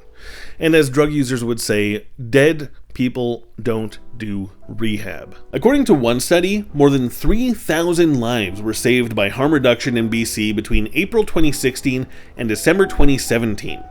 That means without harm reduction, deaths could have more than doubled the 2,200 deaths in that same time span. And involuntary treatment is associated with a higher risk of death because people are coming out of treatment with lower tolerances, and they're often going back to using drugs because they weren't ready for treatment, as evidenced by the fact that they had to be forced into it in the first place. The thing is, safe supply is just a basic step to keep people alive. The real solutions for the downtown east side require actual concrete actions around poverty reduction. But on top of that, drug use just isn't inherently bad. There, I said it. It is not inherently bad that some of these people will always be using these drugs. For some people, safe supply might be a stepping stone towards something like methadone or Suboxone, and that might be a stepping stone even further to total sobriety, and all of that is great.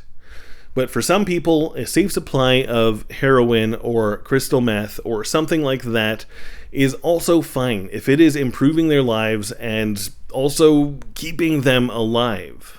In Vancouver Dying, Gunn and his cohort of talking heads often compare safe supply to the likes of Purdue Pharma, the company that introduced OxyContin to the market and effectively just lied to the public about how addictive it is. And while I get the impulse, there's a pretty clear difference here. Oxy was being marketed as a non-addictive painkiller for people who had often never used opioids before. It was introducing new users to the market. By contrast, the safe supply of heroin or fentanyl or methamphetamine is intended for people who are already using those drugs, but who have to access them through a street supply that is just so deregulated to the point of basically being poisoned. And it's currently prescribed to people for whom other interventions like methadone or treatment haven't worked. There are certainly people who advocate for legalization of drugs in general, and that's still better than our current prohibition model. People aren't just gonna take up shooting heroin because it's legal. If people are going to start using opioids, they're probably just going to use opium, and that's fine. People have used opium as I've already said, for millennia. It's certainly better than anybody who wants to access opioids basically being forced to go straight to something as potent as hydromorphone, or worse, to the incredibly toxic street supply. Opioid agonist therapy, or OAT, which uses methadone or Suboxone to curb withdrawal symptoms, have been shown to be really effective at getting people off of street drugs. People live incredibly, quote-unquote, normal lives on these drugs. OAT is strongly associated with significant reductions in interactions with the justice system, and medication-assisted treatment in general at least doubles the rate of abstinence from street drugs compared to a placebo or no medication at all, according to a 2015 review of the evidence. That review called methadone the gold standard of treatment. And yet, when the CBC surveyed 101 rehab centers in BC in 2016, at least a third of them said they were abstinence only, no Suboxone or methadone allowed, and another 28 didn't say. Still, for many people, methadone and Suboxone just don't work. And that's where Safe Supply comes in. I just needed to add in here that this is specifically talking about medicalized Safe Supply. I want to note that many people dying don't have a substance use disorder, and more people are agreeing that there needs to be a non-medicalized Safe Supply. Again, this could be things like opium rather than heroin or morphine, and MDMA and other party drugs can be legalized and safely regulated so people who use those drugs don't die from this toxic drug supply either. You see, methadone and even more so Suboxone largely just address withdrawal symptoms. But some people need more than that, at least initially. In the daily episode, the New York Times interviews a woman who's on prescription heroin, and she described an earlier life of basically stealing meat to sell downtown to fund her use of street drugs. Since getting a prescription for Safe Supply, she's been able to get into affordable, stable housing, and she's reconnected with her daughter, and she now even lives with her daughter. I used to dream of something like this. If they could just somehow give us what we need, most people would not go out and screw up their lives if they don't need to. This is what people are talking about when they talk about Safe Supply beyond just a life-saving measure. This isn't some state of living death, as J.J. McCullough talks about. This is living a real life. She's talking about going on vacations with her daughter. She has a job, although she would like to work more than she can right now because she has to go into the clinic every day to get her dose. It's frankly hard to find anybody who's accessed this level of Safe Supply, because so few people have. The one person I've talked to in the past who has, so I spoke to this person about a year ago and haven't spoken to them since, so I haven't had more recent consent to use their story, so I decided after recording not to tell the specifics of the story, except to say that they experienced serious ongoing back injuries and couldn't get a prescription beyond Tylenol. They turned to street drugs as a result. This could describe any number of people's experiences, but this person got onto a Safe Supply and said it changed their life. There are others who have accessed prescriptions for things like oxycodone, and it's been beneficial for them. But an overreaction to OxyContin and Purdue Pharma has created its own crisis. Doctors unwilling to prescribe opioids for people who need it, unnecessarily lowering doses, and taking away prescriptions altogether. And it leads people to using street drugs. The Rat Park studies, which were conducted here in the Metro Vancouver area, are highly cited in harm reduction circles. Rat Park hasn't been outright replicated, in part because of critiques of its methodology. But as one review of the literature notes, it has been replicated in concept. The review, which came out of the University of Montreal, pointed to various studies that showed social isolation likely plays some role in problematic substance use. But it noted environmental enrichment in particular has some stronger backing. In short, group-housed rats in an enriched environment were found to self-administer cocaine less in a variety of studies. Aaron Gunn in his video want to make drug use out to be the disease. 12 Steps similarly views drug use as a symptom of the illness. But for many people, drugs are the medicine. I mean, we have a term for it. It's called self-medication. Methamphetamine users are 2 to 6 times more likely than the general population to have ADHD. Of course, symptoms of ADHD include risk-taking and lack of impulse control. But methamphetamine is also a prescribed treatment of severe cases of ADHD. The number of people who use drugs casually vastly outweigh the number of people who engage in problematic substance use. The number of people with traumatic experiences also very much outweighs the number of people with substance use disorders. But you put the two together and you've got a pretty strong correlation. We treat chronic pain with painkillers, but when it comes to emotional pain or emotional anguish, we're a lot more anxious. And okay, fair enough. We as a society really just do not understand emotional anguish like we do physical pain. And just to be crystal clear, because I'm sure someone like Aaron Gunn will take this out of context to say that I think we should treat all emotional pain or depression with opioids, and that's not what I'm saying. What I'm saying is we need to consider that for a very small number of drug users, the mask of opioids can help them just push through the day, just make it through the day. And frankly, how many of us have used alcohol as a crutch in awkward social situations? I sure as hell have. It's not the same thing, but it's certainly a broad spectrum here. None of this is new, mind you. The link between substance use and emotional anguish has been talked about for literally decades. And most crucially, Canada is a colonial state. And that state has inflicted so much trauma, especially on Indigenous people and Black people and other people of color. Residential schools for Indigenous people, the displacement of Black communities, and internment camps for Japanese Canadians. Anti-Chinese racism was a key factor in the creation of Prohibition in the first place. It's no secret that BIPOC communities, especially Indigenous people, are overrepresented in the downtown east side. Again, there's a direct link between colonialism and all kinds of negative outcomes, from economics to health to incarceration to mental health and substance use disorders. And at the same time, our services that are set up to help people either fail to include or actively exclude Indigenous people. And most Indigenous people in the downtown east side have some experience of intergenerational trauma, often due to the 60s scoop and residential schools. Programs that were intended to kill their culture.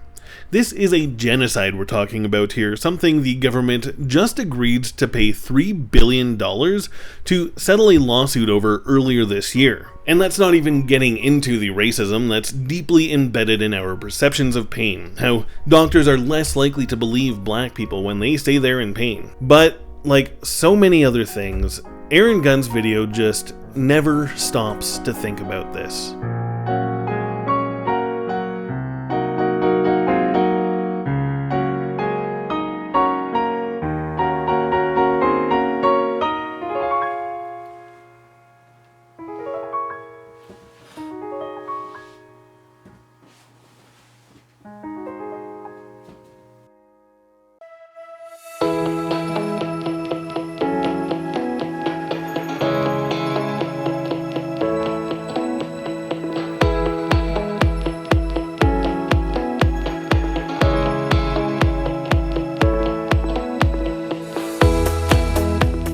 Good morning.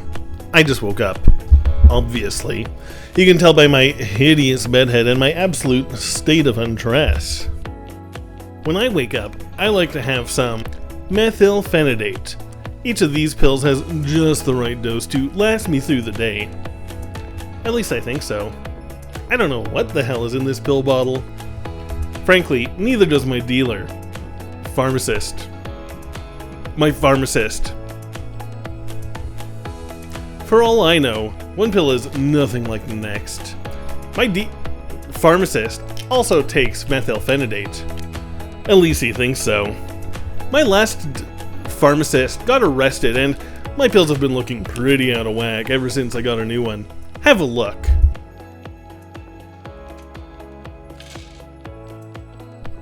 And it's all thanks to Prohibition. With Prohibition, I can rest safely knowing I might not rest safely with my medicine. But it's not just medicine. You can try it with coffee.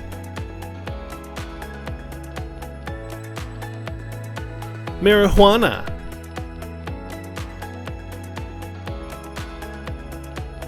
and alcohol.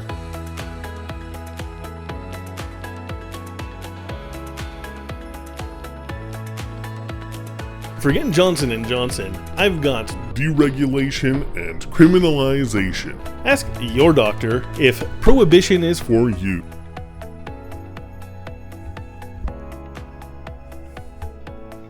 So, what you saw was not my methylphenidate. This is. I'm lucky enough to benefit from a safe supply of this as part of my morning routine. If you don't recognize the name methylphenidate, you might recognize the name Concerta, or if you don't recognize that, there's the other brand name which you almost certainly recognize, Ritalin. Unlike Dexedrine or Adderall, Concerta and Ritalin aren't amphetamines, but they are central nervous system stimulants. I take 18 milligrams a day, but I know others who take up to 72 milligrams a day, or others still who take Dexedrine. And I'm gonna get rid of that because you can probably just hear a bunch of clicking and clacking around right now. And let me tell you, the difference between taking these drugs and not taking these drugs as a person with ADHD is night and day. This video is the single longest thing I've ever managed to just sit down and write and materialize, and I would never have been able to have done this without getting a prescription for Concerta earlier this year. There are plenty of other ways that I benefit from a safe supply. I can have a cup of coffee every morning, or vape some cannabis, and know that it's been regulated. Finding a toxic contaminant in there would be an anomaly, not a feature of the market. And I drink alcohol in the form of whiskey or beer or these nice little vodka soda drinks that I really like. And I know that it won't be spiked with methanol and make me go blind. Aaron Gunn's documentary is an hour-long, uninformed backlash against a set of things that just haven't happened. From safe supply to decriminalization to defunding the police. And it uses poor drug users as a scapegoat to push back against policies that evidence shows can not only reduce the need for police, but also stabilize poor people's lives and, you know, save lives.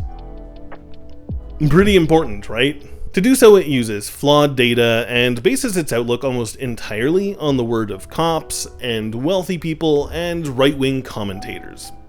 You know, the exact same people who stand to benefit the most from his outlook. In fact, a screening of Vancouver is Dying was sponsored by Vancouver billionaire, Lululemon founder, and erection enthusiast Chip Wilson through his right-wing political organization Pacific Prosperity Network. The organization also receives a special thanks at the end of the video itself, but it's unclear exactly what that's about. But it also got over 1 million views within 2 weeks of airing, and it may or may not have played a role in the outcome of a municipal election in one of Canada's major cities. That's kind of a big deal. It's also a big problem, because his video just so blatantly misrepresents so many issues. I don't know what kind of a fact-checking process his video had, but there are just so many claims that are easily disproved that the talking heads in the video just get away with making. Still, that doesn't answer the question. Is Vancouver dying? Unfortunately, I've dragged you through this video that's now probably approaching about 2 hours, oh god, this has just gotten out of control, to tell you that I don't have an answer for you on that. I've spent this entire video trying to make empirically sound statements, and I would feel weird now just kind of reverting to something that's pretty much entirely vibes-based. But if Vancouver is dying, it's not because of safe supply or because of defunding the police, because again, those things just haven't happened to any real degree. And it's not because of crime, because as I've shown, this narrative of skyrocketing crime just isn't backed up by evidence. And even if it were, it would take a serious cognitive dissonance to not see that police forces across North America have been making the same claims. And do you know what we all have in common? A pandemic. That has been a mass traumatizing experience, and it's bound to have messed some people's lives up. But to get back to the question of Vancouver, there is some evidence you could use to support that claim. Gunn is right to mention that there's a crisis of people dying from drugs. He tries to blame it on harm reduction because harm reduction and the mounting death toll kind of happen around the same time. But as an elementary school student could tell you, correlation and causation are not the same thing. And the most minimal research would tell you that harm reduction has been a response to toxic drug deaths, not the other way around. In 2019, there was a fairly substantial drop in the number of toxic drug deaths. Was it because harm reduction was working? Well, kind of. The toxic drug supply didn't go away. You can tell by the fact that the number of ambulance calls for overdoses continued at pace that year. So drug toxicity didn't go away. So the government shouldn't take too much credit for this, but, they did, and they will. But they are still enabling this system in which a toxic drug supply is driving all of these ambulance calls in the first place, and not dying is such a basic measure of effectiveness. People suffer severe brain damage from opioid overdoses because of a lack of oxygen to the brain. What's more, the drug supply got even more fucked with the pandemic, causing more death than ever before. The answer is clearly to replace the illicit supply, something neither the federal government nor the provincial government seems willing to do. And whether or not Vancouver is dying, Vancouver residents sure as hell are from this steadfast refusal to move too quickly from the status quo. The excuse they give is that they don't want to move too quickly to preempt the evidence around safe supply. But when we've seen study after study after study show that safe supply works, that it stabilizes lives, and that not acting literally kills people, we have to call this adherence to the same old for what it is: a reckless disregard for life. We are so afraid of change, and I get it. The unknown is a terror. But at some point, the known has to be worse. Bitter and Gunn's video does get at a real issue by noting the increase in visible homelessness in Vancouver. And if not for our commie policy of forcing free drugs on literally anybody who has ever expressed the minutest notion of ever considering doing drugs, then what has caused this problem? As I've mentioned, trauma and poverty play major roles in this. And I can tell you this about poverty in Vancouver. Even if you're making a middle-class income in Vancouver, your money is not going very far right now. And I'm not talking about inflation, per se. You see, Gunn's narrative has this huge, giant, gaping, massive, giant gaping hole in it that you could fit all of the world's drugs into, and then some. I'm talking about the housing crisis. If you live in Vancouver, you know exactly what I'm talking about. You've maybe had a look online for an apartment recently, and maybe you've followed it up immediately with a shot of whiskey to cope with what you can't unsee. And if you live elsewhere in Canada, like, I don't know, Regina, you've probably heard someone like myself complaining about it, and maybe you've felt a little smug about it. And you know what? Shut up. But if you live in any other major city in North America, you probably also know what I'm talking about, at least to some degree. Finding a rental apartment in Metro Vancouver is just a sickening thought right now. The average one-bedroom, cat-friendly apartment on the market is, according to Craigslist, $1,000 a month, more than what I'm paying right now. And I thought I was paying a lot when I moved in 2019. I mean, Gunn almost addresses it in his video. And then he just completely doesn't? In fact, they basically just explicitly deny it. Is there a homelessness crisis in the sense that we just don't have enough homes, or is this really all about addiction and drugs, and that's at the root of this problem? Yeah, 90% of it is about drugs and addiction. People are not living in tents on the downtown east side because they can't afford rent. They're doing that because they're severely addicted to, heroin, cocaine, and fentanyl. People are not living under overpasses, because they don't have the opportunity to get an apartment. Who the hell is that guy? Well, for one, Marshall Smith doesn't even live in Vancouver.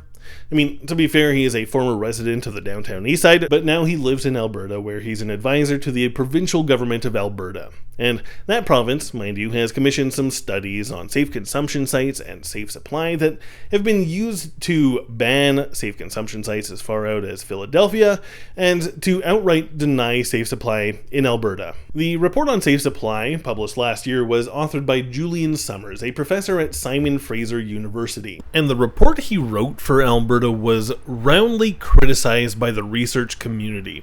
According to a letter signed by 58 researchers, it was found to have been of critically low quality. Summers, mind you, is also the only research voice in all of Vancouver Dying, and he's not without his own baggage. Last year, a co-author of his effectively claimed he was misrepresenting their research to oppose supportive housing in Vancouver, and his grad students at SFU don't seem to think too highly of him after he tried to claim he was cancelled for speaking out against safe supply. For the sake of disclosure, one of those students, who is named and quoted in the story, is also a personal friend of mine. Researchers have been similarly damning of the supervised consumption site review. But it isn't just Marshall Smith who's claiming there's ample housing in Vancouver. But what a lot of people don't know is that the government has done a pretty good job in finding homes for people. The element that you see in Tent City, etc., they want to live there. So there's the tiniest sliver of truth in there. Some people prefer living outside to living in mold, rat, cockroach, and bedbug infested fire traps. Seriously, as one downtown eastside hotel burned down, people tried to use fire extinguishers, but they were empty. 2 people died in that fire. But if you want to know why more people are winding up on the street in the first place, you just have to look at the rental market in Vancouver. Earlier this year, the Canada Housing and Mortgage Corporation released its rental market report, and it's bad. It's bad. It's bad. Compared to the previous year, the average rents increased by 6.3%, but that understates exactly how bad it is for poor people. Whereas 23% of units were considered affordable to the lowest 20% of incomes in Montreal, just 1% of units were in Vancouver. The rents advertised for vacant units were, on average, 43% higher than the average rents paid for occupied units, and new tenants in 2-bedroom units on average paid 24% more than the previous tenants. If I had to look for new housing today, I would be mortified.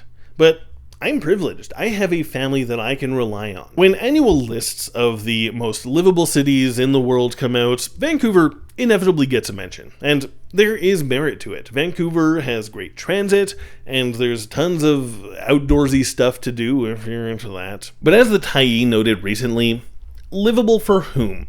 Who is doing this living, and for how long? You might guess at this point that the downtown eastside has a lower life expectancy than other areas of Vancouver, but do you know by how much? Between the neighborhood with the highest life expectancy in the University of British Columbia area, and that with the lowest, the downtown eastside, there is a 30-year life expectancy gap. A person living in the UBC endowment lands is expected to live 50% longer than somebody in the downtown east side. People are dying from drug policy, and they're dying from poverty. There's another type of list that we are regularly up near the top of. In 2022, we were declared the 3rd least affordable city in the world, after Hong Kong and Sydney. In 2021, we were 2nd. Within the first 30 seconds of his video, as the lens shows expensive glass towers looming over Falls Creek in Vancouver's downtown, Gunn calls Vancouver one of the wealthiest cities in North America, and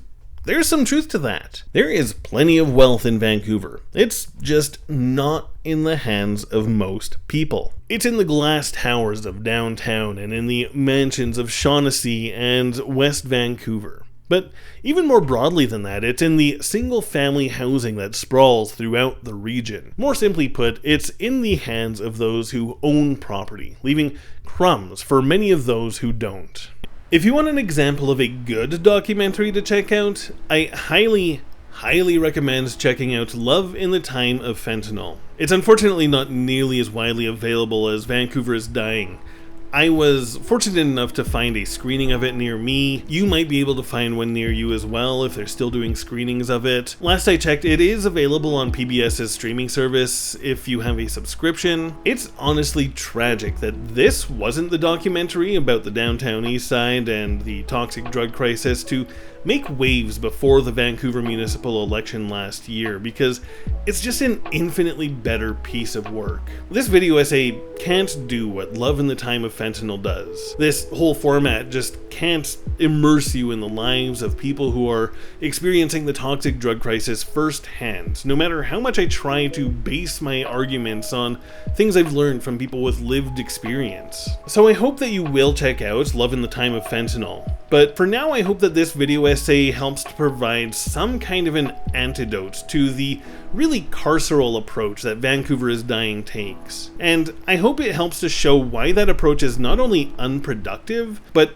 actively harmful. But that's basically my video. If you liked it, I hope you'll do the comment, share, subscribe, algorithm-friendly things so that more people see this video. I also just want to make some quick acknowledgements here. First off, a bit of this video was funded by the Changing the Conversation on Housing project at Douglas College. I'm the journalist in residence for that project, and I've got a link to more information on that down in the description. Also, my friend Kelvin Golly gave me some good feedback on parts of this video that helped to improve the final product. Also, I talked to Karen Ward a bit for this video and just talked to her a lot in general about downtown Eastside and drug policy things in general, and she's just a great resource, and I'm gonna link to her Twitter feed down in the description as well. Also, you've probably noticed that this video relies heavily on the work of other journalists, but there are a few names that just come up again and again and again. Jen St. Dennis at the Tyee, Andrea Wu at the Globe and Mail, and the entire team at the Crackdown podcast just do such phenomenal work on issues around drug policy, around the downtown east side, and homelessness and things like that, and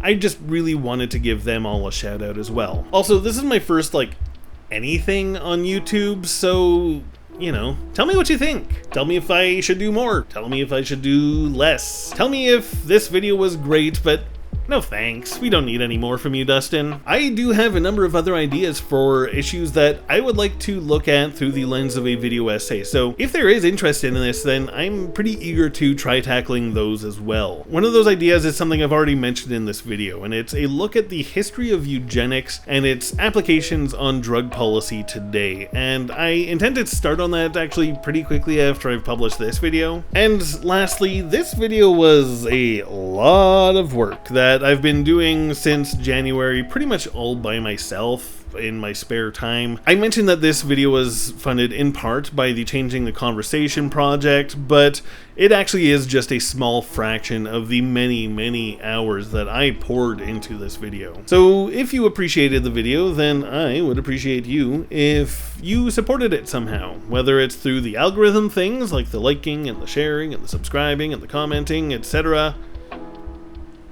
I don't think there is an etc. I think that's all of them actually. And you can also support me through Stripe. I set up a link somewhere down on the description, and you can send me a donation if you have the capacity, and if you just really appreciated this video, then again, I would be so appreciative of it, because like I said, this video has been a lot of work, and I've set up a Patreon, but maybe don't sign up for that yet. I would hate for you to sign up for monthly contributions and expect regular posts from me, only for this to turn out not to really be sustainable and for me to not be regular. That sounds like a poop thing. That's not a poop thing. Okay, bye.